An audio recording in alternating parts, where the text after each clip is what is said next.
Okay जी, हमने कर लिए हुए हैं क्वेश्चन नंबर 7-8 तक। ठीक है, तो मैंने कहा था मैं वीडियो रिकॉर्ड करके डाल दूंगी। अब मैं आज कोशिश करती हूँ कि उन दोनों को सॉल्व करके वो वीडियो आज ही अपलोड कर दूँ इस लेक्चर के बाद या शाम तक। उसके बाद आज हमने करनी है जी प्रॉब्लम नंबर 9 और 10। जल्दी से अपना काम वाइंड अप करें क्योंकि हमारा सिलेबस इसके बकौल हमने जनवरी की 11 तक का यहाँ तक सिलेबस कवर करना है। ऑलमोस्ट हमारा चैप्टर नंबर 3 अभी हम 5 कर रहे हैं। इसके बाद हम 4 शुरू कर देंगे। वो बहुत आसान है, 2-2 3-3 जर्नल एंट्रीज है क्वेश्चंस की, वो हम शुरू करेंगे, वो जल्दी हो जाएगा। ठीक है जी, आज चलते हैं इसकी प्रॉब्लम नंबर 9 और 10 की तरफ पहले तो। उसके बाद ये तो है क्वेश्चन का फॉर्मेट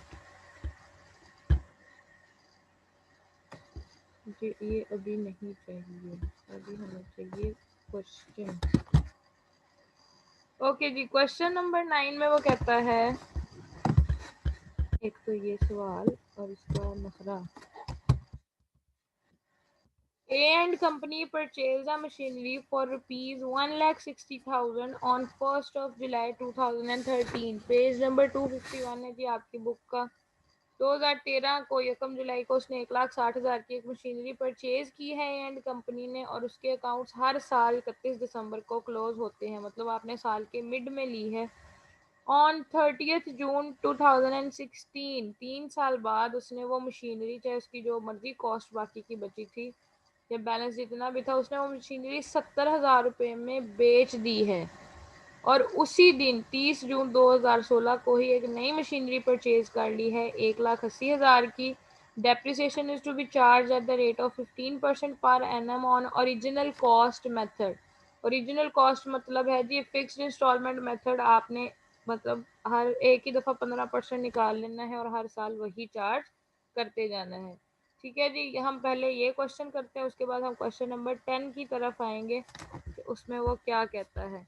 क्वेश्चन नंबर 9 के अकॉर्डिंगली उसने 1 जुलाई 2013 को मशीनरी परचेज की है 1,60,000 और डेप्रिसिएशन 15% चार्ज करनी है जी आपने फिक्स्ड इंस्टॉलमेंट मेथड के हिसाब से। जून तक आपने, या सॉरी 2016 की जून तक आपने यही काम करते जाना, उस पर फिक्स्ड इंस्टॉलमेंट के हिसाब से डेप्रिसिएशन चार्ज करते जाना है। आ जाए जी ज़रा इधर सवाल पे। ए एंड कंपनी के लिए हम बना रहे हैं जी मशीनरी अकाउंट। यहाँ मैं लिखूंगी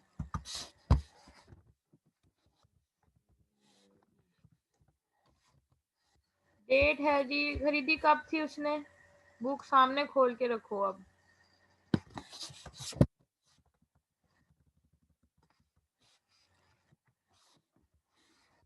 31 जुलाई को कब खरीदी है इफ्रा? 1 जुलाई। 1 जुलाई को। रुक जाओ, अब ये कुछ होना चाहिए। 1 जुलाई यानी 1 7 2013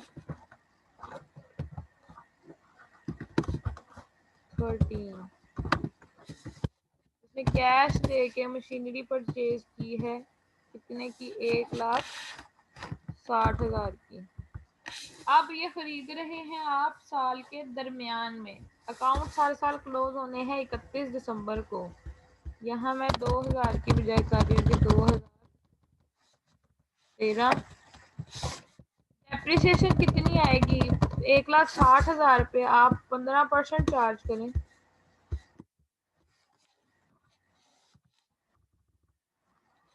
मल्टीप्लाई बाय 15 डिवाइडेड बाय 100। अब ये ली है आपने 1 जुलाई को, साल कब खत्म हो रहा है, 31 दिसंबर को, यानी अब ये आएगी आधे साल की डेप्रिसिएशन। बता दो मुझे जरा ये कितनी आएगी।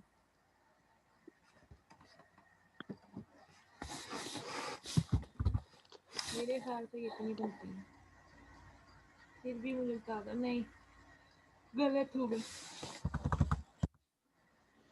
मैंने 10% के अकॉर्डिंगली कैलकुलेट, 15% के साथ सकता हूँ।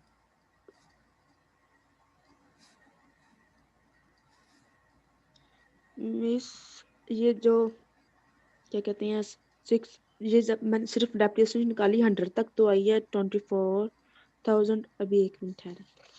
हाँ तो 24,000 का हाफ कर दे तो ये आएगा आपका 12,000।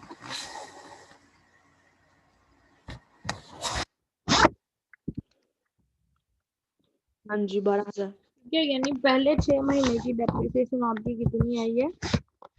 12,000 रुपया। वो मैंने यहाँ चार्ज कर दी। अब वहां तक तुमने जो निकाली थी उसके अकॉर्डिंग इसका ये मतलब है जी हर साल 24,000 की डेप्रिसिएशन होगी पूरी। सिर्फ पहले साल 12,000 है, बाकी हर साल आपने 24,000 ही चार्ज करनी है। ठीक है, यहाँ तक मुझे बैलेंस बता दो। 1,60,000 में से 12 माइनस करें तो 1,48,000। बैलेंस आपका दोनों तरफ आ जाएगा 1,60,000।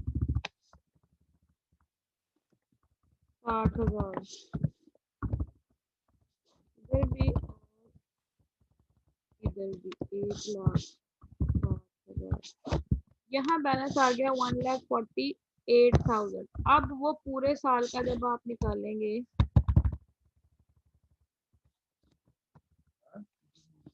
ठीक है जी, जब आप पूरे साल का निकालेंगे तो वो क्या आएगा आपकी डेप्रिसिएशन? मुझे वो भी बता दो निकाल के ताकि तुम्हें दोबारा से समझ लाए। सीधा सीधा आपका 1,60,000 का 15%। 24,000 आना है। हाँ जी, मैंने पहले कह दिया तो 24,000 आएगा। अब जब आपका 31 दिसंबर 2012 पे बैलेंस है वो कितना रह गया जी? बैलेंस भी बताओ। 124,000 आए। 1,24,000 और इधर टोटल करें तो 1,48,000 और इधर भी आपका 1,48,000 आ गया। 2015 पे भी आपका ओपनिंग बैलेंस क्या होगा जी? 1,24,000 124,000। और इधर आपकी डेप्रिसिएशन आ जाएगी। पहले तो साल का एक स्टेप बार बार करना पड़ता है, लिखना पड़ता है।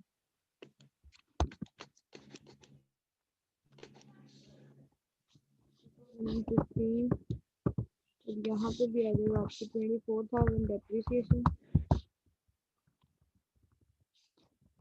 और बैलेंस आ गया आपका 1,00,000। ठीक है, ये 1,24,000, इधर भी आपका 1,24,000। अब उसने कहा है जी 2016 आ गया। 2016 में आपने मशीनरी सेल कर दी। कब?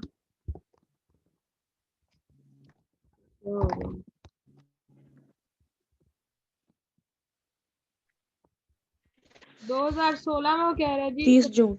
हाँ जी, 30 जून को जाके आपने मशीनरी, यहाँ बैलेंस क्या आ गया? 1,00,000।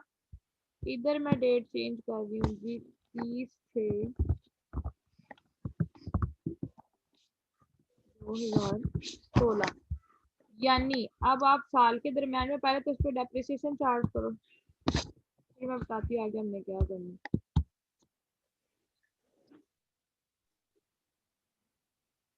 जल्दी। आधे साल की फिर से आपकी 70,000 पे।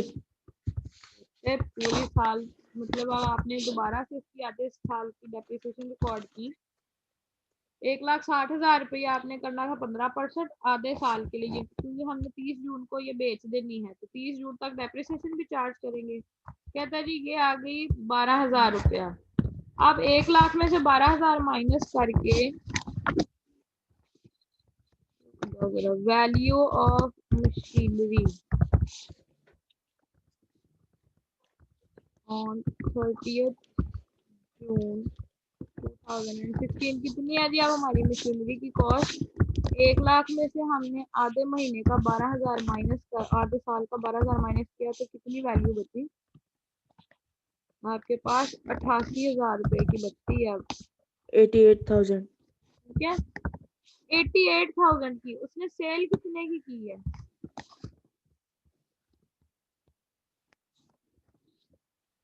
70। देखो, कॉस्ट या वैल्यू उसकी कितनी थी? 88,000। आपने सेल कितने की है? 70,000 की। जो डिफरेंस आया है वो आपका प्रॉफिट है या लॉस है, यानी आपकी चीज की वैल्यू ज्यादा है, बेच आप उसे कम में रहे हैं, तो ये प्रॉफिट है या लॉस है?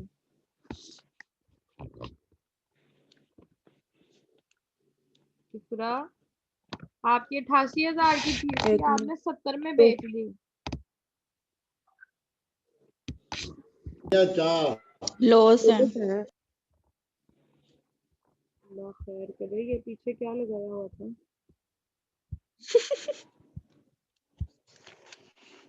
ये स्टेटस देख रही थी?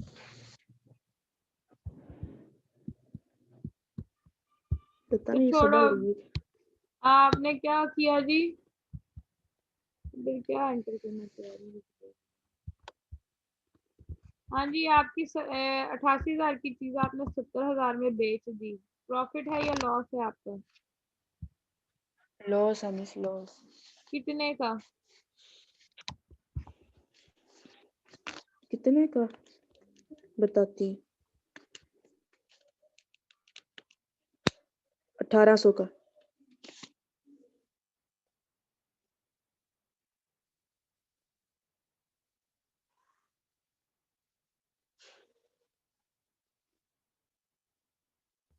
ओके जी, ये है हमारा 18,000 का लॉस। अब जब हमने मशीनरी परचेज की थी, तब हमने एंट्री डाली थी cash account, machinery account to cash account, यानी हमारे पास मशीन आ रही थी और कैश जा रहा था। अब क्या हो रहा है जी, अब ऑपोजिट हो रहा है, हमारे पास क्या आ रहा है जी, कैश आ रहा है, मशीनरी जा रही है, और साथ में हमें 18,000 रुपए का लॉस भी हो गया है। अब इसकी एंट्री कैसे पास करेंगे जी, वो मैं आपको बता देती हूँ।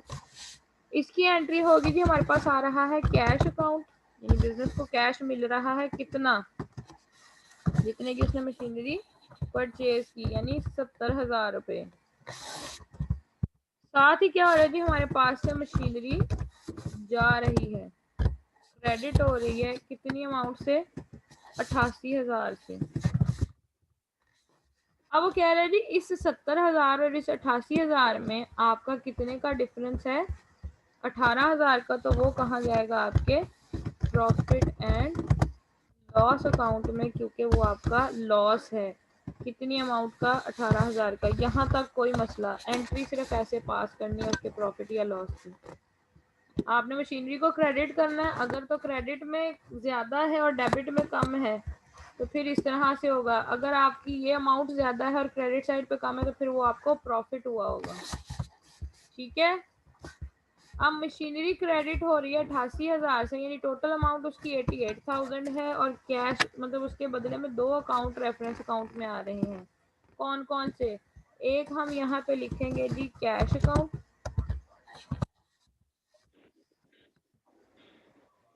कितनी अमाउंट से, 70,000 से, और साथ ही साथ इधर आपका प्रॉफिट एंड लॉस अकाउंट आ गया।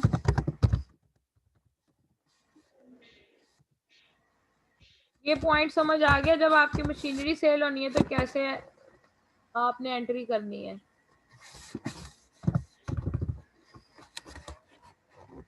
अब देखो, जब तुम इस तीनों चीजों को टोटल करोगी ना, तो ये वाला 1,00,000 और ये वाला 1,00,000 बराबर हो जाएंगे, तुम्हारी ये एंट्री क्लियर हो जाएगी, यानी पहली मशीनरी का हिसाब किताब पूरा तुम्हारा क्लियर हो गया।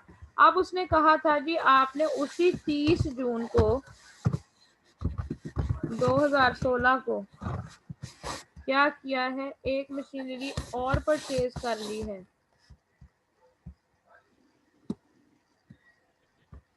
ठीक है जी, तो फिर यहाँ आएगा आपका कैश अकाउंट, वो कितनी अमाउंट से परचेज की है, 1,80,000 की। उस पर भी आपने डेप्रिसिएशन इसी हिसाब से करनी है जी, 15% के हिसाब से, और अकाउंट का क्लोज हो रहे हैं जी 31 दिसंबर 2016 को। इस तरह समझ आ रही है कि नहीं सुबह? और ये मैंने कहा शायद सो गई है। अब 1,80,000 पे तुमने आधे साल की डेप्रिसिएशन चार्ज करनी है, क्योंकि वो 30 जून को खरीदा है। इस पे भी 15% लगाओ 6 महीने के हिसाब से।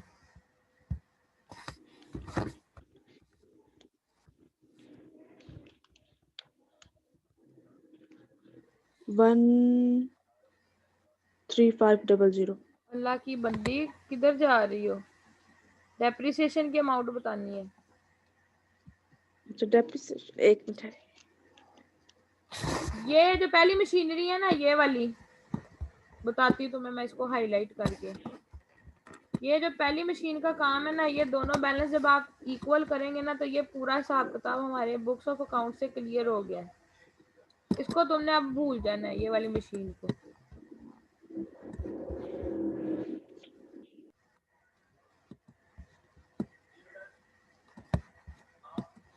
ठीक है, अब हमने सिर्फ और सिर्फ सेकंड मशीनरी का सोचना है, क्योंकि पहली मशीन अगर तो उसकी कोई और ट्रांजैक्शन होती तो फिर था कि हम उसको यहाँ पे प्रेफरेंस देते। पहली मशीन तो हमने कारी सेल दी है, अब हमारे पास सिर्फ काम है दूसरी मशीन का, जो हम 1,80,000 में खरीद रहे हैं, और वो भी 30 जून को। आप बताओ जरा मुझे, इसकी 1,80,000 पे 15% चार्ज करो और उसको फिर मल्टीप्लाई कर दो 6/12, यानी डिवाइडेड बाई 2 कर दो, कितनी आती है डेप्रिसिएशन?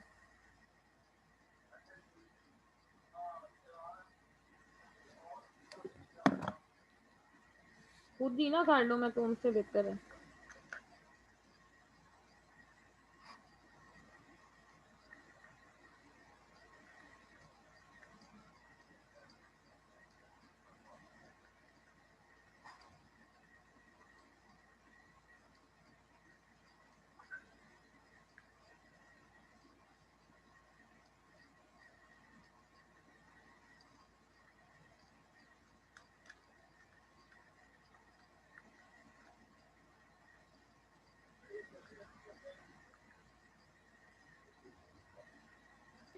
तेरह हजार पाँच सौ आ रहा है ठीक है, शुक्र है मेरे तुम्हें पास। पता लग गया, 13,500 ही आएगा। अब पहली मशीनरी का हिसाब तो हो गया क्लियर। मैं बता 31 दिसंबर को अब आपने सिर्फ दूसरी मशीनरी का बैलेंस फाइंड आउट करना है। जल्दी से बता दें जी मुझे इसका बैलेंस क्या है। यहाँ पे आपका सवाल खत्म हो जाएगा बस।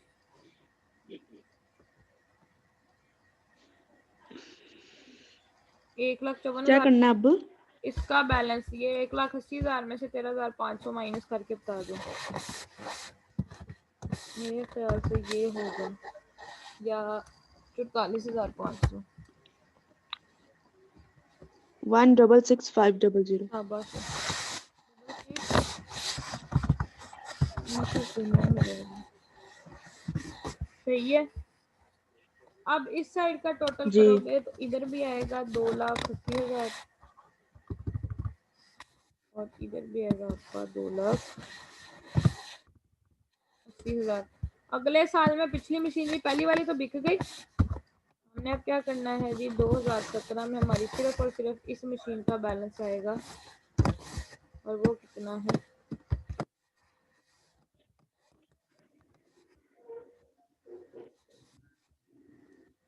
1,66,500। ये आपका ये सवाल कंप्लीट है। इसमें किसी को कोई प्रॉब्लम,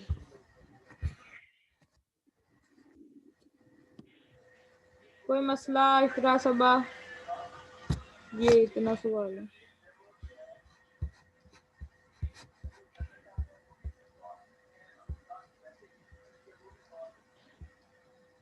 ठीक है, इसका स्क्रीनशॉट लेना है, स्क्रीनशॉट ले लो, कुछ करना है तो देख लो, इसके बाद हम नेक्स्ट क्वेश्चन जल्दी से कर लें। एक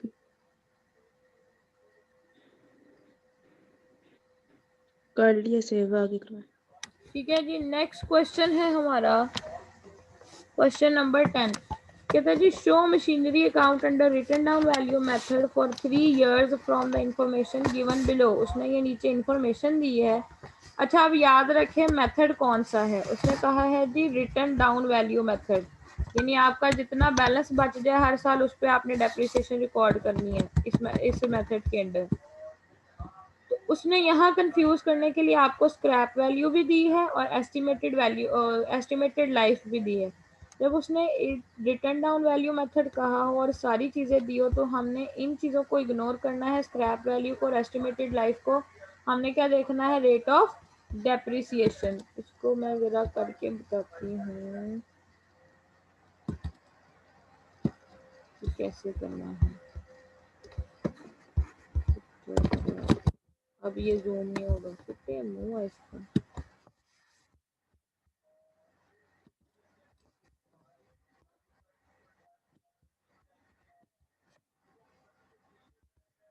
उसके ऊपर नहीं होना क्लिक।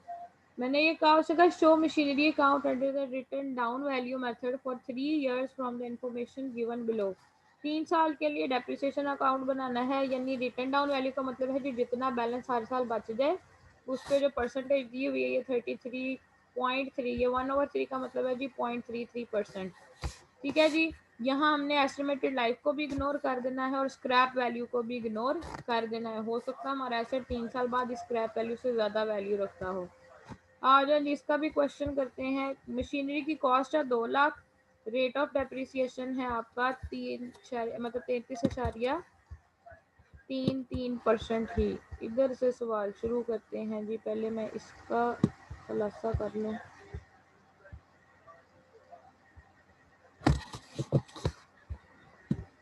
हमारा ईयर कब से स्टार्ट हो रहा है इस क्वेश्चन का?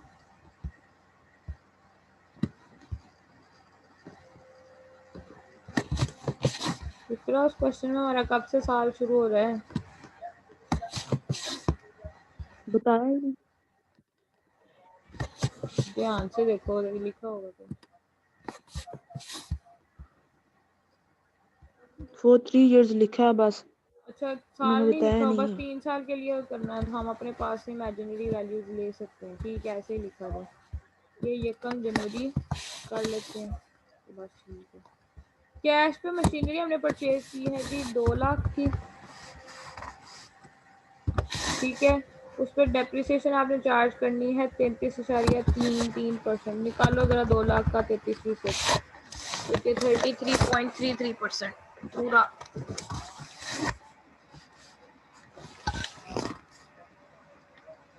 जल्दी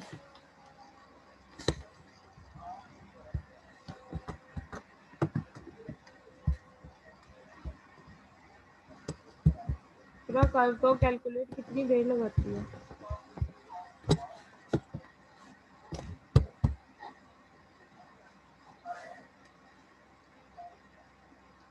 मिस करना क्या ये तो बताएं। 2 लाख पे 33.33% चार्ज करना है। घंटा हो गया, मैंने तो कर भी लिया होना इसमें कैलकुलेट।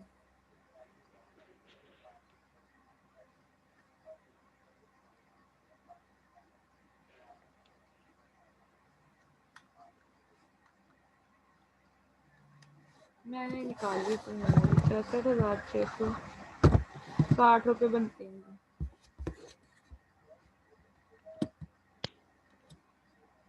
यही आ रहा है। ये जी सबा कहाँ गायब है?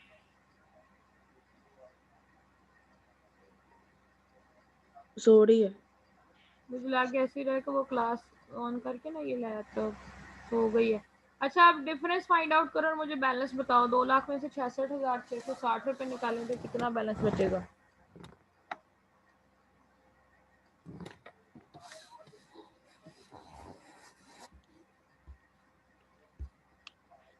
1,333,40। 1,333,400 के 40। ट्रिपल मिस 333 बोला है। अच्छा जी, 1,33,33,340। ले, क्या हुआ? हाँ सही है। अब इधर आ गया जी। एक लाख तैंतीस सही है हजार सही तीन है। सौ चालीस रिटर्न डाउन वैल्यू मेथड है। अब इस वैल्यू पे 15%, सॉरी 15% नहीं है, जो भी परसेंटेज है वो निकाल के मुझे बताओ। 1,33,340 पे अब आपने थर्टी थ्री इस पॉइंट वाली थ्री पे थ्री हाँ जी, रिटर्न डाउन वैल्यू मेथड है ना, तो उसका मतलब है हर साल जितना बैलेंस आता जाएगा उस पर आपने चार्ज करनी है। करो जरा जल्दी से बताओ, यानी जितना बैलेंस बचता जाए उस पर सीधा सीधा कैलकुलेटर पे आंसर निकालते जाओ।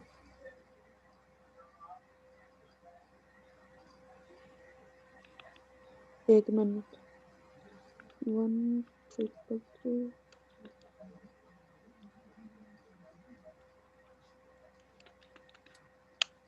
ये आ रहा है 4,4,4,4 पॉइंट में आ रहा है इसका आंसर। 4,4,4,4 2.2 2.2। 2.2। ये 44,442.2। ठीक है, बैलेंस इसका क्या आएगा आप जल्दी से बता दो। ये कैसे होता है? माइनस कर दो सिंपली इसको बैलेंस में उसमें से। तुम लोग को ना कैलकुलेटर भी यूज नहीं करना आता, आराम से सीधा सीधा ना बंदा।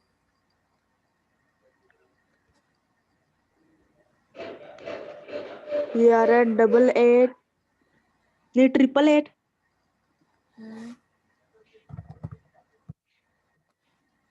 लिखे भी 888 लिख दिया। 97.8।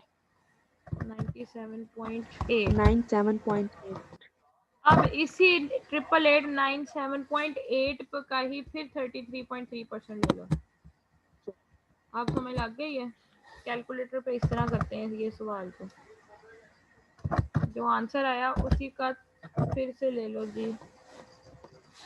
मैं उतनी देर यहाँ बैलेंस टोटल लिख लूँ।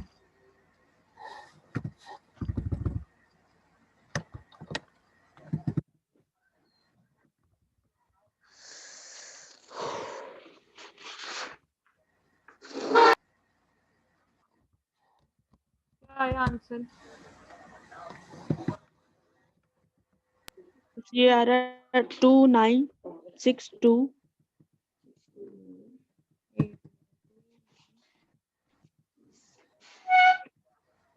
62 9.6। 9.6। बस इसको माइनस कर दो इस वैल्यू में, सर आंसर बता दो, सवाल हो गया।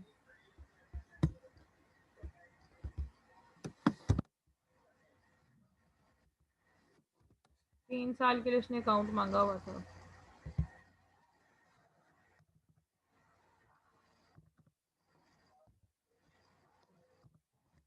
बैलेंस बता दो मुझे। 1 मिनट। 2966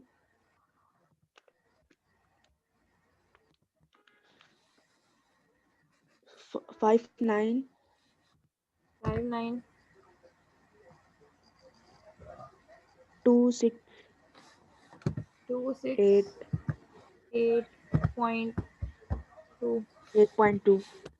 हाँ जी जी, यही आंसर है बुक पे। 5926। आंसर में ये ना आंसर में हाँ 260 है हमारा, 268.2 आ रहा है। 0 आ ठीक रहा है, है एंड पे बस। कोई बात नहीं। कैलकुलेशन में कोई आगे पीछे हो गया होगा एक आधा। ओके, हमारा तो जवाब सही है। 8 रुपए का फर्क है, कोई नहीं इतना ज्यादा। ठीक है जी, ये क्वेश्चन इस तरह करना है। नेक्स्ट जो आपका क्वेश्चन है ना, उसमें आपने परसेंटेज की बजाय फॉर्मूला लगाना है, वो कल हम कर लेंगे। अब आप लोगों के नीट रजिस्टर्स पे क्वेश्चन नंबर 10 तक होने चाहिए जिस दिन नेक्स्ट, या बल्कि नेक्स्ट सैटरडे तक तो पूरे ही होने चाहिए ना। तुम लोगों ने अपनी असाइनमेंट्स भेजी है?